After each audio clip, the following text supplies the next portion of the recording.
আপনি দেখছেন news now, আমরা জানি কোনটা খবর। नमस्कार, मैं सुषमा, आप सभी देख रहे हैं न्यूज़ नाउ में आज का समाचार। मोहम्मद यूनुस ने बांग्लादेश में अल्पसंख्यक समुदाय से एकजुट होने का आग्रह किया है। यह संदेश उन्होंने ढाकेश्वरी राष्ट्रीय मंदिर के दर्शन के दौरान दिया। बांग्लादेश की आंतरिक सरकार के मुख्य सलाहकार मोहम्मद यूनुस ने कहा कि बांग्लादेश में सभी को समान अधिकार है। उन्होंने बांग्लादेश के लोगों से कहा कि वे उनकी थोड़ी मदद करें, धैर्य रखें। यह बाद में विचार किया जा सकेगा कि वे किसी के हित में कुछ करने में सक्षम हैं या नहीं। उन्होंने यह बात मंगलवार दोपहर ढाकेश्वरी मंदिर के दर्शन के दौरान कही। मोहम्मद यूनुस जब बांग्लादेश में स्थानीय समय अनुसार दोपहर 12:30 बजे ढाकेश्वरी मंदिर पहुंचे तो हिंदू समुदाय के नेताओं ने उनका स्वागत किया। इस दिन यूनुस ने कहा कि उनकी लोकतांत्रिक इच्छा मुस्लिम के रूप में नहीं, हिंदू के रूप में नहीं, बौद्ध के रूप में नहीं, बल्कि इंसान के रूप में है। গণতান্ত্রিক অধিকার প্রতিষ্ঠিত হবে, সেটা পেলে আমাদের বাকস্বাধীনতা প্রতিষ্ঠিত হবে। যেগুলো আছে এগুলো করে আমরা নতুন কিছু বুঝি, আমাদের হিউম্যান রাইটস প্রতিষ্ঠা করতে হবে, মানবিক অধিকার প্রতিষ্ঠিত করতে হবে। এটি হলো আমাদের মূল লক্ষ্য। আপনারা যদি টেনে টেনে নিয়ে আসেন আমি অমুক, আমি তমুক, আমি এইটা আবার পুরো খেলায় চলে গেল। এটা আপনাদের ওই স্বীকার করার জন্য যারা বসে আছে তারা এগুলো স্বীকার করবে।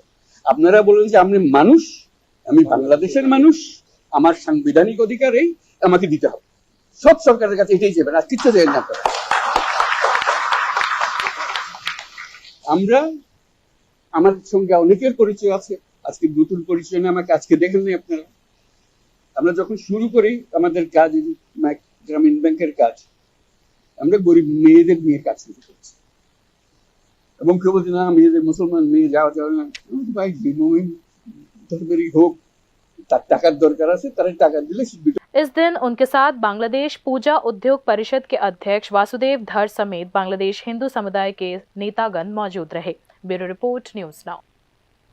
अगरतला के उमाकांत मैदान से युवा विषयक एवं खेल विभाग द्वारा तिरंगा रैली का आयोजन किया गया। मुख्यमंत्री डॉक्टर मानिक शाह ने मंगलवार सुबह रैली का उद्घाटन किया।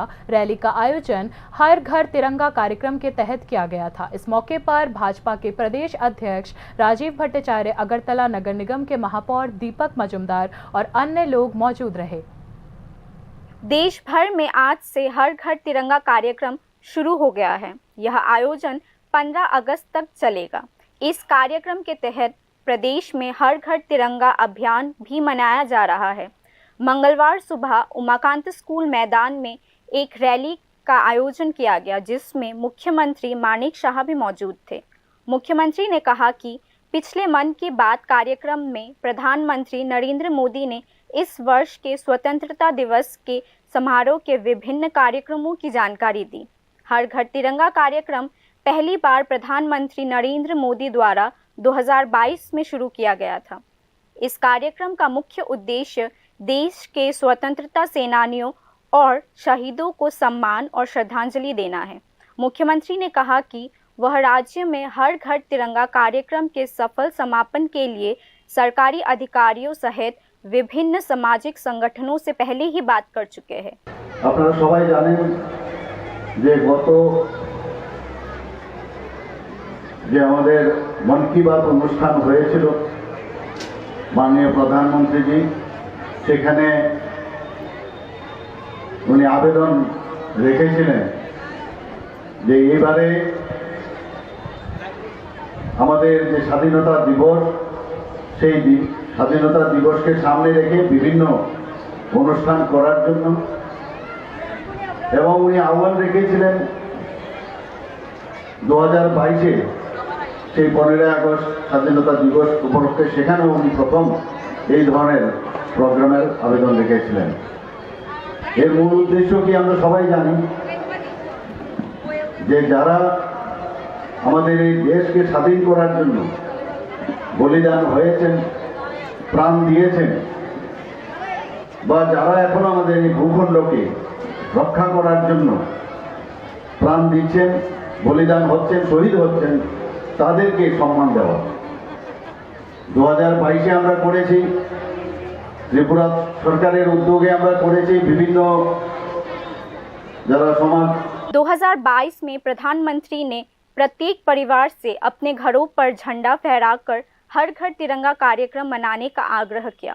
मुख्यमंत्री ने कहा कि 2022 में राज्यों में घर की संख्या लगभग 8.5 लाख थी और तत्पश्चात ये कार्यक्रम राज्य में सफलतापूर्वक मनाया गया। हालांकि उन्होंने मंगलवार को उमाकांत मैदान से अपने आह्वान को दोहराया कि यह सुनिश्चित किया जाए कि यह आयोजन 2024 में हर घर में अधिक उत्साह के साथ मनाया जाए। हर घर तिरंगा कार्यक्रम के दौरान कई अन्य कार्यक्रमों की योजना पहले से ही बनाई जा चुकी है, जिसकी आयोजन आज से राज्य में विभिन्न जगहों में शुरू हो चुकी है। कार्यक्रम का समापन 15 अगस्त को होगा। বিভিন্ন সমাজ সংগঠন তাদের সাথেও আমার বার্তালাপ হয়েছে।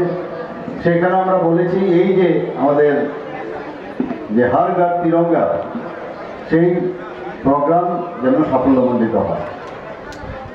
আমরা এর আগেও 2022-এর আগেও আমরা কিন্তু পতাকা উত্তোলন আমরা করেছি,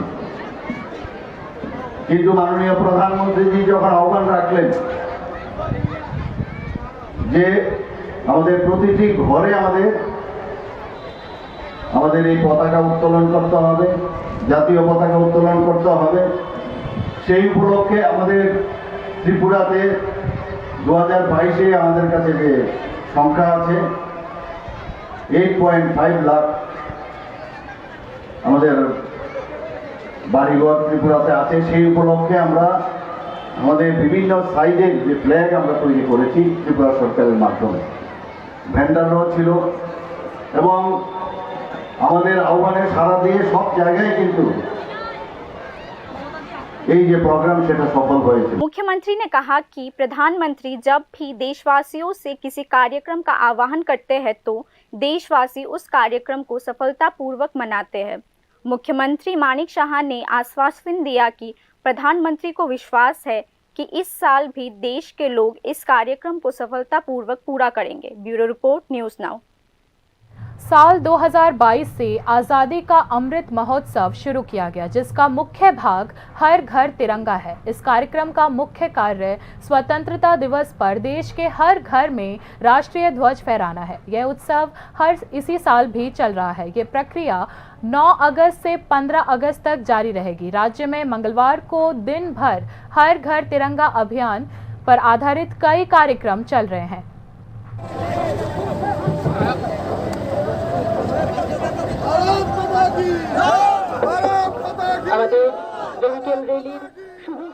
राज्य सरकार के परिवहन विभाग की ओर से मंगलवार को हर घर तिरंगा वाहन रैली का आयोजन किया गया। इस अवसर पर मंत्री सुशांत चौधरी, 7 रामनगर विधायक और अगरतला नगर निगम के मेयर दीपक मुजुमदार, परिषद अभिजीत मलिक और टीआरपीसी अध्यक्ष बालाई गोस्वामी और अन्य उपस्थित थे। গত 2023 সাল থেকে যশস্বী প্রধানমন্ত্রী মোদীজির আহ্বানে হর ঘর তিরঙ্গা কর্মসূচি সারা দেশে সফলতার সঙ্গে পালিত হয়েছে। 2024 সাল ৭৮তম স্বাধীনতা দিবস উদযাপিত হবে আগামী 15 তারিখ। আজ থেকে সারা দেশে 13, 14 এবং 15 এই 3 দিন ব্যাপী স্বাধীনতা দিবস উপলক্ষে জাতীয় পতাকা উত্তোলন কর্মসূচির শুভ সূচনা হয়েছে। 78वें स्वतंत्रता दिवस के मौके पर अगरतला आसाम राइफल मैदान में भी मंगलवार को रीटेक। 78वें स्वतंत्रता दिवस के मौके पर अगरतला आसाम राइफल मैदान में भी मंगलवार को तैयारी अंतिम चरण में रही। मैदान में मौजूद अधिकारियों ने कहा कि 15 अगस्त के लिए यह चरम तैयारी है। स्वतंत्रता दिवस के परेड में कुल 16 प्लाटून हिस्सा लेंगे। इनमें से एक प्लाटून आसाम राज्य का है। स्वतंत्रता दिवस के मौके पर आसाम राइफल ग्राउंड को सजाया गया। तो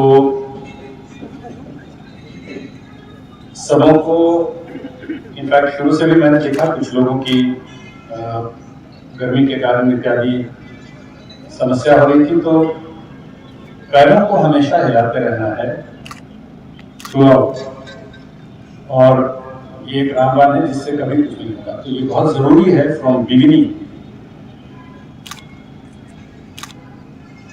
पैरों को जब आप खड़े हैं विश्राम में सावधान में जरूर लगाते हैं और उससे आपकी सर्कुलेशन चलती रहती है। स्वतंत्रता दिवस के मौके पर प्रदेश भर में राज्य सरकार के विभिन्न कार्यक्रम चल रहे हैं। इसके तहत मंगलवार को बक्सनगर युवा मोर्चा की पहल पर स्थानीय विधायक की मौजूदगी में रंगारंग तिरंगा बाइक रैली निकाली गई। इस रंगारंग बाइक रैली में विधायक तफजल हुसैन, मंडल अध्यक्ष सुभाष चंद्र शाह, प्रदेश युवा मोर्चा सचिव शुभंकर शाह, युवा मोर्चा मंडल अध्यक्ष जिमुल हक सहित अन्य अतिथि मौजूद थे। प्रोफेसर डॉक्टर मानिक शाह जी के नेतृत्वे आज के हर घर तिरंगा अभियान जो कर्मसूची हाथे नेওয়া হয়েছে তার অঙ্গ হিসাবে 13 থেকে 15 তারিখ সারা ভারতবর্ষে हर घर तिरंगा अभियान शुरू হয়ে গেছে। তাই আমরা বক্সনগর যুব মোর্চার পক্ষ থেকে আমরা যে তিরঙ্গা অভিযান করতে গিয়ে আজকে বাইক র্যালি করেছি। আজকে 13 তারিখ আজকে আমি বক্সনগরের একজন এমএলএ, যার জন্য বক্সনগরবাসী তথা ত্রিপুরাবাসীকে আমি অনুরোধ করব আমার নরেন্দ্র মোদীজিকে সম্মান জানিয়ে, ত্রিপুরা রাজ্যের মুখ্যমন্ত্রীকে সম্মান জানিয়ে, ভারতবর্ষের স্বাধীনতার যে যারা প্রাণ দিয়েছে তাদেরকে সম্মান জানিয়ে প্রত্যেকটি ঘরে। धौलाई जिला प्रशासन जिला भर में 78वें स्वतंत्रता दिवस के लिए व्यापक तैयारी कर रही है। साथ ही कई कार्यक्रम भी आयोजित किए जा रहे हैं। जिला प्रशासन की ओर से आयोजित मुख्य कार्यक्रम 15 अगस्त को कुलाई 12वीं कक्षा स्कूल के ग्राउंड में होगा। 15 अगस्त को राज्य सरकार के मंत्री सुधांशु दास वहां ध्वजारोहण करेंगे। अब अंतिम समय की तैयारी चल रही है। मंगलवार को डीएसपी समुद्र देवबर्मा ने कहा कि तैयारी अंतिम चरण में है। इस साल परेड में कुल 10 प्लाटून हिस्सा लेंगे। প্যারেড কমান্ডারের কণ্ঠে ধ্বনিত হল নির্দেশ, সেই সাথে শুরু হয়ে গেল কুচকাওয়াজ। এখন শুরু হচ্ছে কুচকাওয়াজ। সমস্ত পবিত্র আমাদের প্রস্তুতি ভালো, আগের মতোই ভালো, আগের চেয়ে ভালো আমাদের প্রস্তুতি। আর আমাদের এবার থাকবে টোটাল 10টা প্লাটুন, যেটা হচ্ছে 140 সিআরপির এক platoon, TSR 3rd BN, district man platoon, district women platoon, 3rd BN TSR platoon, band platoon, তারপর Chandraipara girls guide, boy scout, Kolai NSS, সেল লার্নার্স গাইড, তারপর কেবি এনসিসির এক প্লাটুন থাকবে আমাদের এই অনুষ্ঠানে। বিশেষ অতিথি কে থাকবে এটা? বিশেষ অতিথি এখন অব্দি আমাদের মিনিস্টার, অনারেবल मिनिस्टर श्री सुधांशु दास उन्हीं था। शांति बाजार उपमंडल शासन की पहल पर मंगलवार को शांति बाजार उपमंडल में हर घर तिरंगा रैली निकाली गई। राष्ट्रीय ध्वजा का सम्मान कर लोगों को राष्ट्रवाद की भावना जगाने के लिए शांति बाजार शहर में हर घर तिरंगा यात्रा निकाली गई। स्वतंत्रता दिवस के हिस्से के रूप में रैली शांति बाजार ट्राई जंक्शन से शुरू हुई। शांति बाजार नगर परिषद क्षेत्र तक परिक्रमा कर और अंतिम क्षेत्र में इको पार्क तक जाकर वो रैली रुकी। 15 আগস্ট আমাদের স্বাধীনতা দিবস। এই দিবসকে কেন্দ্র করে আমাদের দেশের যশস্বী প্রধানমন্ত্রী নরেন্দ্র মোদীজির ডাকে আমরা 13, 14, 15 হর ঘর তিরঙ্গার কার্যক্রমের অঙ্গ হিসেবে আজকে আমরা শান্তির বাজার মিউনিসিপ্যাল এলাকায় শান্তির বাজার মহকুমা প্রশাসনের উদ্যোগে আমরা তিরঙ্গা যাত্রায় অংশগ্রহণ করি। আমাদের একটাই লক্ষ্য, देशेर আমাদের যে গর্বের জাতীয় পতাকা। स्वतंत्रता दिवस के पूर्व संध्या पर मंगलवार को पूरे राज्य में हर घर तिरंगा कार्यक्रम मनाया जा रहा है। Bureau report news now. बाकी की खबरें अंतराल के बाद। আপনি দেখছেন নিউজ নাও, আমরা জানি কোনটা খবর। ICFA University Tripura, where dreams take flight. Celebrating 20 years of excellence in engineering, management, law, education, paramedical science, humanities, social science and nursing. Join us now and dare to dream big. একটু চেষ্টাতেই দুল লেগে যায় নববধূর কানে, একটু চেষ্টাতেই মানিয়ে নেওয়া যায় বিবাহিত জীবনে। নানা অনুভূতি জড়ানো বিয়ের গয়না, শ্যাম সুন্দর কোম্পানি জুয়েলার্স। তুমি আছো রান্নাঘরে, তাই সুগন্ধে ভরে, যা খুশি তেমনই খাই তোমার জাদুর রান্নায়। থাকে শুধু লং তরাই, থাকে শুধু লং তরাই। কত কেজি রান্না হয়, মনটাই গড়ছো জয়। ভালোবেসে বলছি তাই, রান্নায় তোমাকে চাই, চাই শুধু লং তরাই, চাই শুধু লং তরাই। লং তরাই গুঁড়ো মশলা, রান্নায় তোমাকে চাই, চাই শুধু long Terai. Step into the realm of Assam Downtown University, where we encourage success, experience the pinnacle of academic excellence, and live your best days.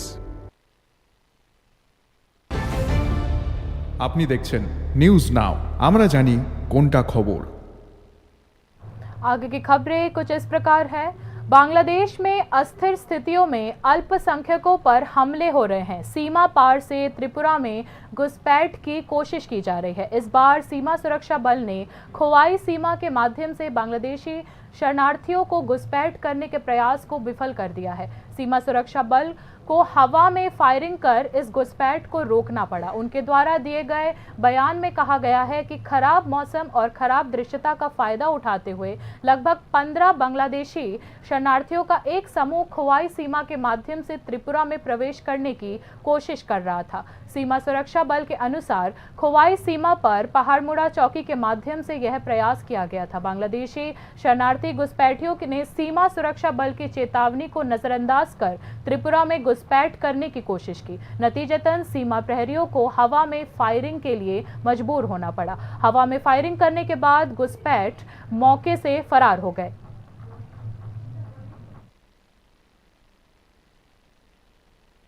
गौरनगर block में कांग्रेस का अद्भुत परिणाम इस बात का सटीक प्रमाण है कि चाहे जो कुछ भी हो, अपनी जगह पर डटे रहना चाहिए, तो फिर नतीजा कुछ हद तक अपने ही पक्ष में रहता है।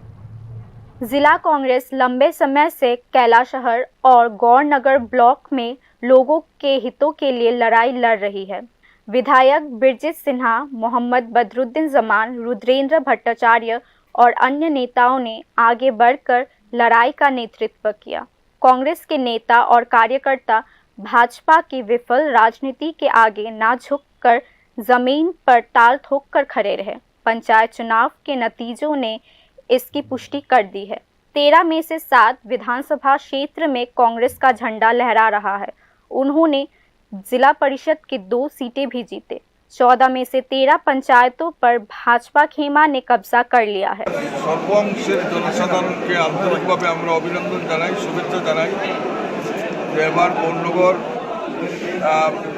ব্লক এলাকার এখন পর্যন্ত 14টা গ্রাম পঞ্চায়েতের গণনা কার্য সম্পূর্ণ হয়েছে। এই 14টার মধ্যে আমরা 13টা গ্রাম পঞ্চায়েত ইন্ডিয়া জোটের তরফ থেকে নিরঙ্কুশ সংখ্যাগরিষ্ঠতা আমরা পেয়েছি এবং রেজুলেশন ডিএমএ ইচ্ছাকৃতভাবে করে না, পার্সোনাল না, সব পার্টির সর্বসম্মতভাবে রেজুলেশন আমাদের তরফ থেকে গেছিলো বদরুজ্জামানের নেতৃত্বে। তো আমরা ডিএমকে বলেছি, আমি তো এজ এ ডিএম না, district returning officer, election process চলছে, যা ডিসিশন স্ট্যান্ড স্টিল রাখেন, উনি বলছেন এটাই ঠিক থাকবে। कहने की ज़रूरत नहीं है कि वोटों की गिनती से पहले ही स्थानीय स्तर पर कांग्रेस और वामपंथियों की जिद और जुझारूपन साफ देखी जा सकती है। जहां कांग्रेस खेमे ने राज्य के अन्य हिस्सों में भाजपा के खिलाफ आतंकवाद के आरोपों को लगभग छोड़ दिया है, वहीं ऊनकोटी जिला कांग्रेस ने मतगणना स्थल पर बने रहने के लिए विरोध प्रदर्शन किया। स्थानीय स्तर पर पंचायत चुनाव काफी हद तक तटस्थ रहे हैं। इस बात को दोनों सत्तारूढ़ विरोधी खेमों ने मान लिया है। उस लिहाज से देखा जाए तो गौरनगर ब्लॉक के विरोधी खेमे का उज्जवल परिणाम काफी महत्वपूर्ण रहा है। वामपंथी कांग्रेस ने जन आंदोलन के जरिए राज्य में अपना राजनीतिक आतंक पैदा कर सत्ता पर कब्जा कर लिया है। सत्ता में आने के बाद वाम मोर्चा ने 18 वर्ष में सत्ता खो दी, क्योंकि वह नरम कुर्सी के स्पर्श से मैदानी राजनीति से दूर हो गए। इससे पहले कांग्रेस सिर्फ 5 साल ही सत्ता में रह पाई। गौरनगर ब्लॉक के नतीजे स्पष्ट रूप से साबित करते हैं कि मजबूत भाजपा को रोकने के लिए मजबूत राजनीतिक कार्यक्रम और जन आंदोलन का कोई विकल्प नहीं है। Bureau report, news now. Agartala, जो एक समय शाही यादों में डूबा हुआ था, अब शहरीकरण की लहर में तेजी से आगे बढ़ रहा है। जनसंख्या और वाहनों की संख्या में वृद्धि के बावजूद शहर की यातायात नियंत्रण व्यवस्था प्रभावी नहीं है। इलेक्ट्रॉनिक सिग्नल, रोड डिवाइडर और ट्रैफिक पुलिसकर्मी मौजूद होने के बावजूद यातायात अक्सर जाम में फंस जाता है। इस खराब प्रबंधन के कारण आम लोग बेहद परेशान हैं। इस समस्या पर न्यूज़ नाउ की विशेष रिपोर्ट प्रस्तुत है। 1838 में अगरतला शहर महाराजा कृष्ण किशोर माणिक्य के अधीन आया और बाद में महाराजा वीर विक्रम किशोर माणिक्य ने इसे औपचारिक रूप दिया। समय के साथ शहर का दायरा 15 से बढ़कर 76 वर्ग किलोमीटर हो गया और इसके साथ साथ नागरिक सेवाएं भी बढ़ती रहीं। बढ़ती गति को नियंत्रित करने के लिए 21 सितंबर 1991 को त्रिपुरा राज्य रक्षा विभाग से एक अलग विंग का उदय हुआ, जिसका नाम त्रिपुरा राज्य ट्रैफिक विभाग रखा गया। इस अलग त्रिपुरा राज्य ट्रैफिक विभाग की स्थापना के पीछे मुख्य उद्देश्य उचित प्रबंधन के माध्यम से यातायात को नियंत्रित करना था। त्रिपुरा राज्य ट्रैफिक विभाग ने अपनी वेबसाइट पर यदि लक्ष्य का उल्लेख किया है तो वो भी अगरतला के नागरिकों ने इसके प्रभावी कार्यान्वयन पर सवाल उठाए हैं। शहर की व्यस्त यातायात व्यवस्था को संभालने के लिए विभाग में 1 दर्जन से अधिक अधिकारियों के साथ 100 से अधिक प्रशिक्षित यातायात अधिकारी तैनात है। हालांकि त्रिपुरा राज्य ट्रैफिक विभाग के पास प्रशिक्षित अधिकारियों की संख्या काफी है, फिर भी अगरतला में यातायात दुर्घटनाओं और मौतों के आंकड़े विभाग की प्रभावशीलता पर सवाल उठाते हैं। 2020 से 2022 तक राज्य में 1520 दुर्घटनाओं में 627 मौतें हुई, जिनमें से 26 अगरतला में हुई। 2023 साल के पहले 8 महीनों में राज्य में 150 मौतें हुई, जिनमें से 29 अगरतला में थी। इन आंकड़ों के अनुसार अगरतला में यातायात दुर्घटनाओं की बढ़ती संख्या पर चिंता व्यक्त की जा रही है। त्रिपुरा राज्य ट्रैफिक विभाग को कानून प्रवर्तन एजेंसी के रूप में कार्य करने का आदेश दिया गया है, लेकिन इसके बावजूद वह प्रभावी यातायात प्रबंधन में विफल रहा है। आईपीएस और टीपीएस स्तर के अधिकारियों तथा प्रशिक्षित यातायात कर्मियों की तैनाती के बावजूद भी अगरतला की यातायात व्यवस्था में सुधार नहीं हो पाया है। यह स्थिति जानकारों के लिए असमंजस का विषय बनी हुई है। त्रिपुरा राज्य ट्रैफिक विभाग और शहर अगरतला के यातायात प्रबंधन के बारे में न्यूज़ नाउ के अगले चरण में हम इस बात पर प्रकाश डालेंगे कि कैसे यातायात कानूनों के उचित प्रवर्तन और निगरानी की कमी के कारण अगरतला की सड़क पर यात्रा करने वाले लोगों को रोजाना परेशानी का सामना करना पड़ता है। Bureau report, news now. बाकी न्यूज़ अपडेट्स के लिए देखते रहिए न्यूज़ नाउ। शुभ रात्रि।